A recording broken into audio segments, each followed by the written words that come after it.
تمہارے پاس اس زمانے میں 5 لاکھ ایکسٹرا ہے تو میرے اندازے کے مطابق اس پر حج فرض ہو چکا. اور میرے آقا صلی اللہ علیہ وسلم نے فرمایا جس پر حج فرض ہوا اور وہ حج کے لیے نہیں گیا، میرے آقا فرماتے ہیں مجھے اس کی پرواہ نہیں کہ وہ یہودی ہو کے مرے یا عیسائی ہو کے مرے. حج کی فرضیت کو ہلکے میں لیتے ہیں لوگ. میں وہاں حج میں اکثر جا کر دیکھتا ہوں سب سے بوڑھے حاجی کہیں کے ہوتے ہیں تو ہندوستان کے، پاکستان کے، بنگلہ دیش، سب سے بوڑھے حاجی ایسے لٹکے ہوئے آتے ہیں بیچارے. ان کو نہ عرفات کا میدان معلوم، نہ مینا، نہ مزدلفہ. احکام کیا کریں گے؟ راستے پہ بیٹھ گئے، بلاتے چلیے حاجی صاحب عرفات کا میدان وہاں ہے، اس میں ٹھہرنا فرض ہے. کہا نہیں بابا تھک گئے، اللہ معاف کرے گا. اللہ تو یہاں ہندوستان میں بھی معاف کرتا. گئے تو پیسے دے کر کے، احکام تو پورے کرنے ہی ہے. اگر احکام کیے بغیر تم یہ کہتے بیٹھ جاؤ تو میرے عزیزو یہ مذاق ہے. اسی لیے جوانی میں اگر مال آ گیا، استطاعت آ گئی تو جوانی میں حج فرض ہے. انڈونیشیا والوں کے بارے میں ہم نے سنا ہے حج نہیں کرتے تو ان کو لڑکی بھی نہیں دیتے ہیں. شادی کرنے سے پہلے وہاں جوان لوگ حج کر چکے ہوتے ہیں. حج نہیں تو عمرہ. غریب آدمی عمرہ کرے گا تو اس کو بیوی ملے گی. لہذا آپ میں سے جو اس طرح کے خیالات پالتے ہو کہ ابھی بہت کام باقی ہے، بعد میں دیکھ لیں گے حج، تو ان کے لیے یہ وعید ہے. کچھ بوڑھے جا چکے حج کے لیے، لیکن بہت سے تو ایسے ہیں موت آ گئی، وہ پلاننگ کرتے رہ گئے اور موت آ گئی. پھر ان کے لیے وہی وعید ہے جو حدیث پاک میں آئی ہے. پتہ نہیں ان کا خاتمہ کس انجام کے ساتھ ہوا ہو. حضور فرماتے ہیں مجھے اس کی پرواہ نہیں کہ یہودی ہو کے مرے یا عیسائی ہو کے مرے. اللہ نے اگر طاقت دی ہے، استطاعت دی ہے اور مال دیا ہے تو حج کر لیا کرے. یہ حج کے احکام بھی اس پارے میں آج ہم نے تلاوت کی ہے. اور خصوصیت کے ساتھ آخری بات میں عرض کروں، تیسرے پارے کی شروعات تھی. ہم نے جو آیتیں تلاوت کی وہ آیت الکرسی ہے. اللہ لا الہ الا هو الحی القیوم. یہ ایک آیت ایسی ہے جس کو آیت الکرسی کہتے ہیں. ایک آیت ہے پوری، اور اس کے متعلق فضائل اتنے آئے ہیں کہ اللہ تعالیٰ نے اپنے رسول کو خاص تحفے کے طور پر آیت الکرسی عطا فرمائے. جو آیت الکرسی پڑھ لیتا ہے وہ ساری بلاؤں سے محفوظ ہے. رات کو اگر پڑھ کر کے سویا تو اس کا گھر جلنے سے محفوظ، جلنے سے، چوری ہونے سے محفوظ. بلکہ آیت الکرسی پڑھنے والے کے متعلق یہ بھی ہے کہ اگر ہر فرض نماز کے بعد کسی کی عادت ہے کہ وہ آیت الکرسی پڑھ لیا کرتا ہے ہر فرض نماز کے بعد، تو فرمایا گیا کہ جب اس کی روح نکلنے کا وقت آئے گا، اس کی روح نکلنے کا وقت آئے گا تو ایسا ہوگا کہ اس کی روح ادھر نکالی جا رہی ہوگی، ایک قدم دنیا میں ہوگا، دوسرا قدم جنت میں ہوگا. اور اس کی روح قبض کرنے کے لیے بھی یہ حکم آیا کہ اتنی آسانی کے ساتھ اس کی روح نکالی جائے گی کہ اسے اندازہ بھی نہیں ہوگا، پتہ بھی نہ چلے گا. آیت الکرسی پڑھنے کی عادت ڈالو، حفاظت کے لیے بھی، اور جو اللہ رب العزت سے بے پناہ محبت کرنا چاہتا ہے، اپنے رب سے بے پناہ محبت کر کے قریب ہونا چاہتا ہے، اسے آیت الکرسی کا ورد ضروری ہے. وہ جس قدر آیت الکرسی پڑھے گا مولا تعالیٰ اتنا قریب اس بندے کو کرتا جائے گا.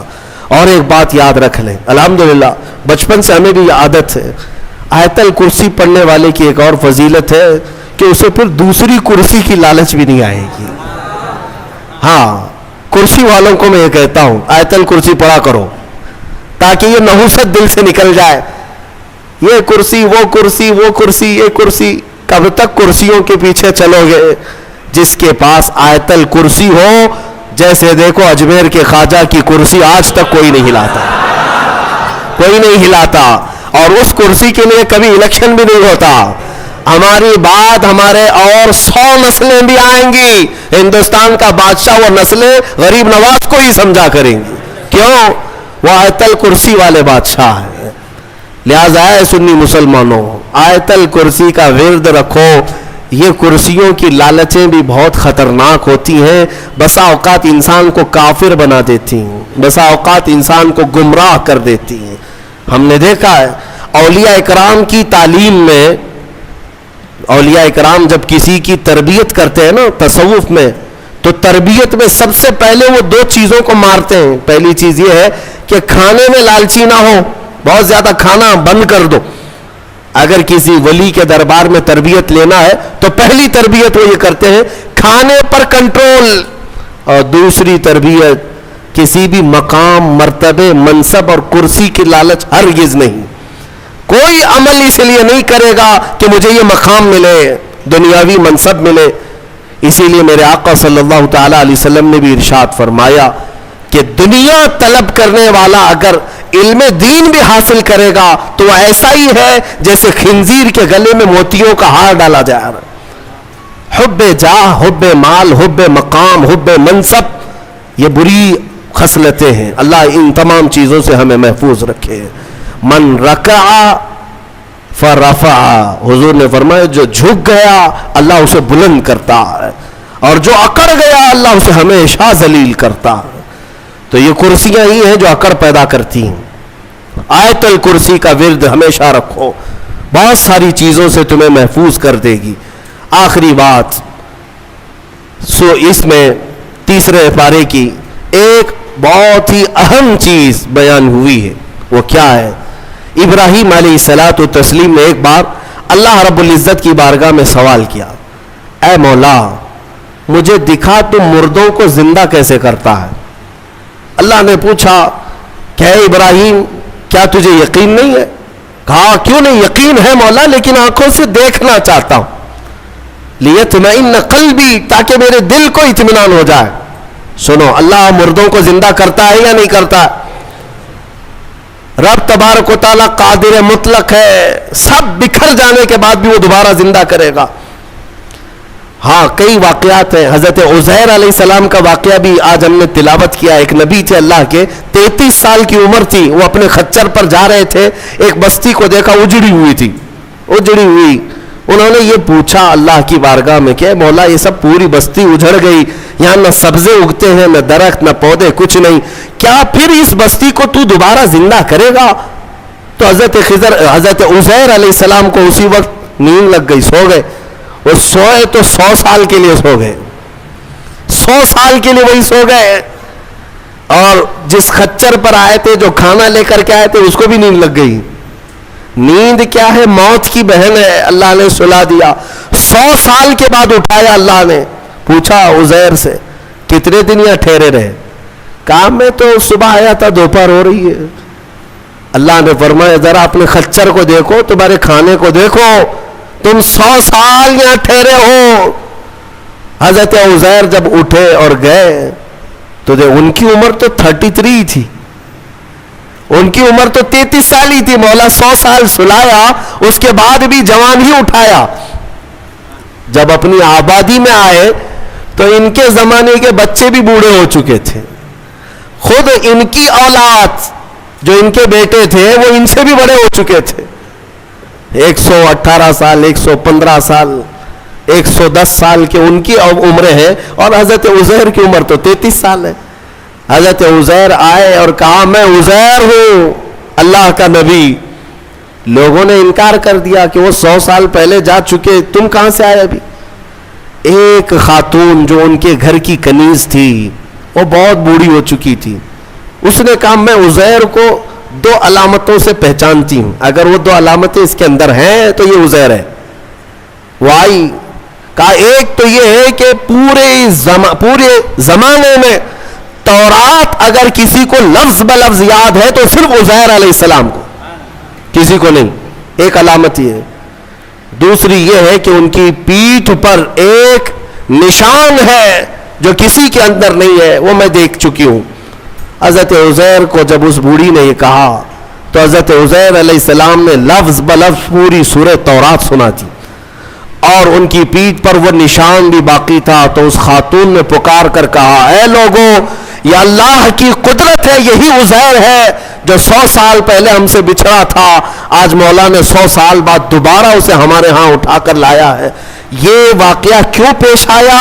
یہ ان منکرین کو بتانے کے لیے جو یہ سمجھتے ہیں کہ موت کے بعد پھر اللہ کسی کو نہیں اٹھا سکتا، اسی لیے کچھ لوگ جلا کر راکھ کرتے ہیں، کچھ لوگ چیل کووں کو کھلا دیتے ہیں کہ مرنے کے بعد پھر پکڑ نہیں ہونی چاہیے. یہ شراب کیوں پیتا تھا، چوری کیوں کرتا تھا، کوئی ڈنڈے مارنے والا نہ ہو، ہم تو اس کو جلا کے راکھ کر چکے.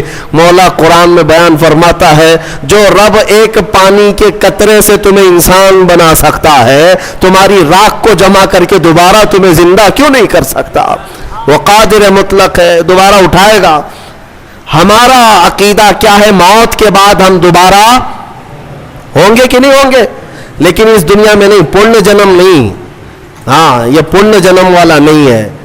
ہمارا جو عقیدہ ہے وہ یہ ہے کہ مریں گے یہاں، اٹھیں گے قیامت کے دن. قیامت سے پہلے پھر کسی کی آتما نہیں اٹھنے والی ہے، جس کی اٹھتی ہو بیوقوف ہے. ہاں، وہ جو مشہور کرتے ہیں کہ اس کی آتما آئی، اس کی آتما آئی، کسی کی آتما نہیں آتی. ہاں، یہ بات یاد رکھیں، شیطان کھیلتا ہے، روحیں جا چکی، ایک بار نکل گئی تو اب قیامت کے دن دوبارہ زندہ ہوگی. الحمدللہ ہمارا عقیدہ یہی ہے، اسلام کا عقیدہ یہ، ہم مرنے کے بعد عالم برزخ میں جاتے ہیں اور پھر مولا قیامت کے دن اٹھاتا ہے. اس سے پہلے ہمارا عقیدہ یہ نہیں کہ ہم مرنے کے بعد پھر کبھی چوہا بن کے اٹھیں گے، بلی بن کے اٹھیں گے، کتا بن کے اٹھیں گے. ہاں، اچھے کام کیا تھا تو اچھا بن کے دوسرے جنم میں پیدا ہوگا، برا کام کیا تھا تو کتا بن کے جنم لے گا. یہ نہیں ہے. الحمدللہ ہمیں اللہ نے انسان بنایا تھا، انسان ہی اٹھیں گے. ہاں، کتوں والا عقیدہ مت رکھو، چوہوں والا اور بلیوں والا عقیدہ مت رکھو. ہمارا یہ عقیدہ نہیں. جو بات میں عرض کر رہا تھا وہ ابراہیم علیہ السلام کی. ابراہیم علیہ السلام نے پوچھا رب سے تو کیسے زندہ کرتا ہے مرنے کے بعد؟ تو رب نے فرمایا کیا تجھے یقین نہیں؟ کہا یقین ہے، میں آنکھوں سے دیکھنا چاہتا ہوں. کہا ٹھیک ہے، 4 پرندے لے لو اور ان کو ذبح کرو اور پھر ان کو قیمہ بنا دو، چاروں کا گوشت مکس کرو اور سب ملا کر کے 4 حصے کرو. ایک حصہ اس پہاڑ پر، دوسرا اس پہاڑ پر، تیسرا اس پہاڑ پر، چوتھا اس پہاڑ پر. 4 پہاڑوں پر گوشت رکھ کر کے آؤ یہ مکس قیمے کا، اور پھر اپنی جگہ پر کھڑے ہو جاؤ، ان پرندوں کے نام لے کر کے بلاؤ. ابراہیم علیہ السلام کو یہ پروسیس کرایا گیا. ابراہیم علیہ السلام نے کیا کیا لیے؟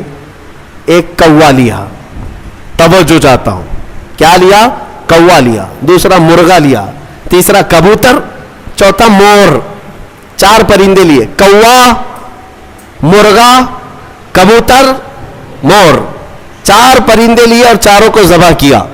پھر ان کا قیمہ بنایا، گوشت سب قیمہ بنا کر مکس کیا اور 4 حصوں میں 4 پہاڑوں پر رکھ کر آئے. پھر اپنی جگہ پر آ کر کے انہیں پکارا. اللہ کے حکم سے مرغا بھی آئے، کوا بھی آئے، کبوتر بھی آئے اور مور بھی آئے. خدا کی قدرت دیکھیں، وہ قیمہ ہوا میں اڑنے لگا اور جس جس پرندے کا جو گوشت تھا وہ اپنے اپنے جسم میں ملنے لگا. اور پھر ان کی جو منڈیاں تھی، منہ، وہ ابراہیم علیہ السلام کے پاس تھی. دھڑ صرف تنہا اڑتا ہوا آیا، اپنے اپنے منہ سے جڑ گیا اور اڑ کر چلے گئے. اللہ نے اپنی قدرت کا مشاہدہ اپنے نبی کو کروایا.